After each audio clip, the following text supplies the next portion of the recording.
very good to be here today. I wanted to, the title of my remarks are, what does empirical research tell us about promoting the internationalization of academic research? There is an empirical basis then for these. And first,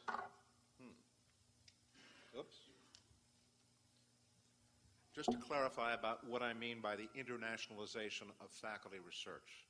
I'm really talking about four different things. Internationalization of content, that is treating in your research topics that are international in scope, that cross the borders of the U.S. Talking about scholarly networks, faculty collaborating with colleagues who currently work in other countries. I'm talking about dissemination, that is faculty who co-publish with non-U.S. colleagues or who publish in non-U.S. or non-English journals.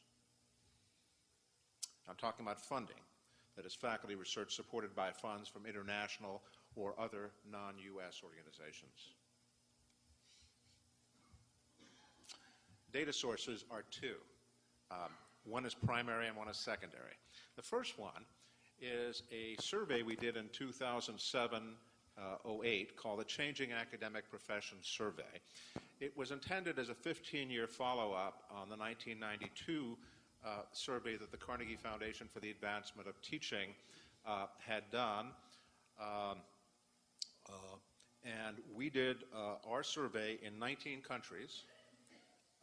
It was kind of a collaborative of many of the scholars who had been involved in the earlier Carnegie survey. And most of what I will say here comes from the U.S. end of that survey. Secondary data source is, I did have the good fortune to work with some Norwegian colleagues looking at a recent evaluation study of the Partnership Program for North America, which is a Norwegian government grant program that seeks to encourage Norway-North American university research collaborations. And I'm pleased to report has been signally successful, I think. Okay, I want to use all this data to address three questions. Who are the internationalists in research among the American faculty? Who are our internationalists? Can we identify them? What motivates these faculty and what sustains their international efforts? And three, what stands in their way? Because that's the last thing we want to do, right? We don't want to stand in their way. So, who are the internationalists among the U.S. faculty? Well, my population estimates suggest there are about 30% of the U.S. faculty. And there are four individual sort of characteristics that shape that group. First is academic field. Most of our internationalists are disproportionately natural scientists. It works that way because science has always been science, and that's helpful. But there are also quite a few faculty who are non-scientists but are in fields where the center of gravity of the field is outside the U.S. or where there are special facilities or capacity or expertise out the U.S. So, for example, if you want to do Arctic studies, you probably want to do that outside of the U.S. A second characteristic that shapes faculty internationalists is career stage. Reality is that most of them are post-tenured faculty, don't have a lot of young tenure track or otherwise term faculty involved. A third personal characteristic has to do with previous foreign study experience. That is, and this is absolutely key, is that internationalists very disproportionately reflect individuals who have spent a significant amount of time abroad, not by birth, and that's very important. That is, the fact that you happen to be born in Norway doesn't mean a damn thing about what you're going to do later. It's the fact that you spent 6 months in Norway while you were doing your doctorate or postdoc or something like that that makes the difference. Okay? And the fourth personal characteristic is research track record. that is.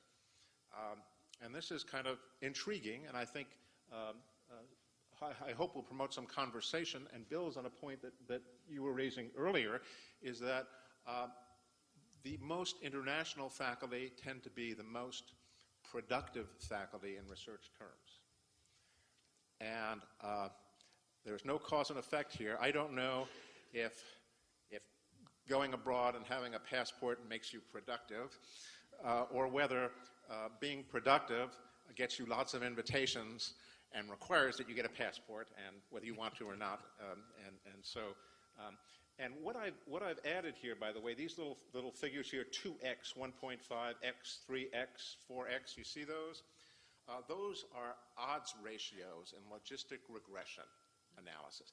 And what it tells you is, what are the odds that someone sharing a characteristic or high in a characteristic would be an internationalist in research compared to someone who didn't have that characteristic. So that means that if you're high in research involvement, you're 4 times more likely to be an internationalist than someone who isn't.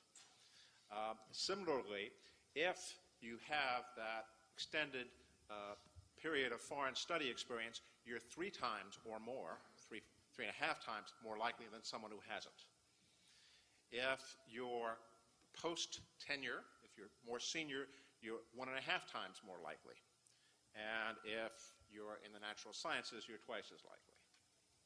Now, these are the personal characteristics associated with international activity among faculty. There is one organizational characteristic, and I think that's very important to us here, because we sort of organizationally manage, many of us, and we want to know what we can do to promote faculty internationalization of research.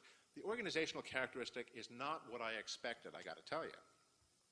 I thought it would be institutional type, so that the more research intensive the university, the more faculty research is internationalized. And there's a very slight, statistically significant effect for institutional type. So but I didn't want to put it up here because it wasn't, the odds ratio was 1.05, whatever it was, and it was significant only because the sample was large. The variable was the extent to which faculty reported that international activity on that campus was faculty-driven versus administratively driven. And to the extent that faculty reported that it was faculty-driven, they were about twice or 2.5 times as likely to be involved in international activity as when it was administratively driven. Now, I don't have operational definitions for what respondents thought that meant, but I think it means something.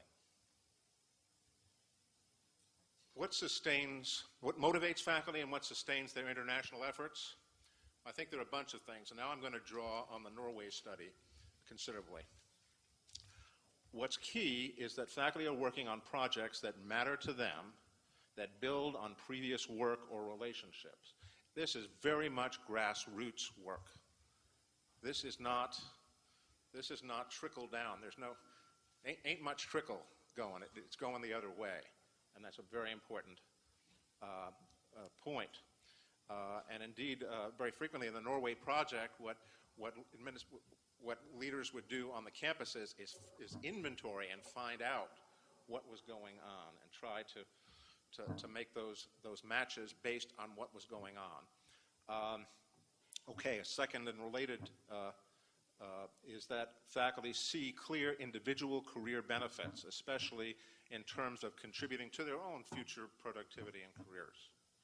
This is not a sacrifice they're going to make for the good of their institution, and it's quite important that they perceive the benefit to them as much as any benefit that may be perceived to the institution, the international institution with which they're collaborating, or the international colleague.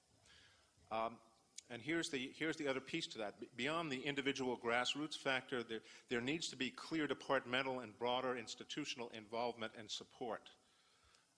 It may be that, and this is kind of a little bit what I think some of my colleagues were talking about in terms of getting a little group together. and having something more than an individual, because individuals go on sabbatical, they leave, they do things. But if you get a little bit of a group together that can sustain it, and that, let me jump right away to getting graduate students involved. This was another collaborative point.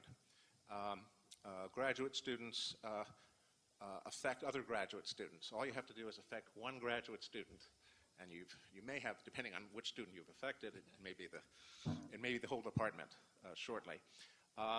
There needs to be a lot of flexibility in project design and management in terms of being responsive.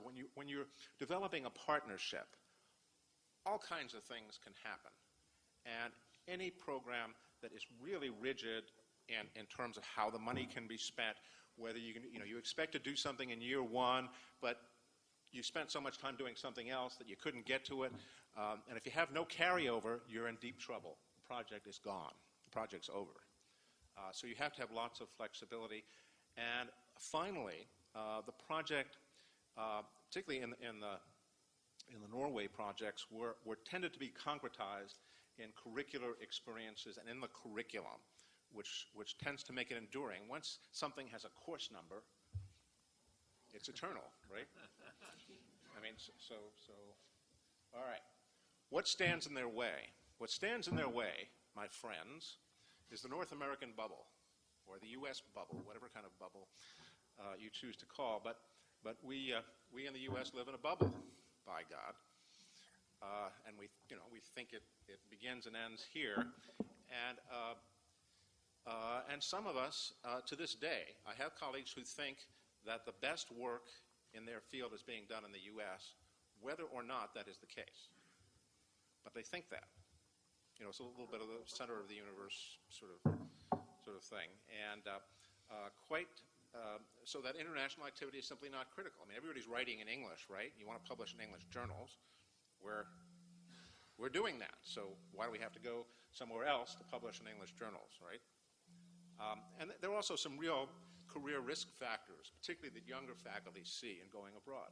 It's a risk. It's a risk that you run. The other thing is when programmatic efforts are not clearly connected with individual faculty priorities. I don't want to hit this over the head too much, but when things are administratively driven, they just generally don't go. And of course, there are rigid guidelines requiring foreign travel for extended periods. It's hard to get people to go, but for example, in many of the Norway programs, they managed to get graduate students and faculty to go by having events during, God help us all, during winter break, or during the summer, more during the summer. And that allowed even graduate students, they could go for a month or two, especially if there was a course number attached and they could get credit, or there was a particular research project. Key principles, let me conclude. Be acutely aware of what your faculty are doing and build on the grassroots. I mean, just get out there and just know exactly what's going on and who your faculty are already collaborating with, and many times we don't know that. Connect things to international, to departmental and institutional activity. That is, get people talking to each other, invite those people to lunch, as Jim did. Finally, you need to do whatever you can to get faculty and graduate students abroad for an extended period of a couple of months, using summer and winter breaks. I mean, the way you get people engaged in international activity is by getting them in international activity, by finding a way, wrangle invitations for them. When you get an invitation and your expenses are paid, even your family is going to tell you to go, especially if they're going, if they're going with you. So you've got to get people, abroad. Apply for a passport on their behalf if you need to, but get them abroad. And finally, you've got to be flexible. Those are some selected resources for the skeptics among us. The first of these is a sort of a technical write-up of some of the discussion in a international journal called Higher Education that you can go to online right now and see what all this analysis is about, so you have some credibility to the sample and the analysis. Thank you very much.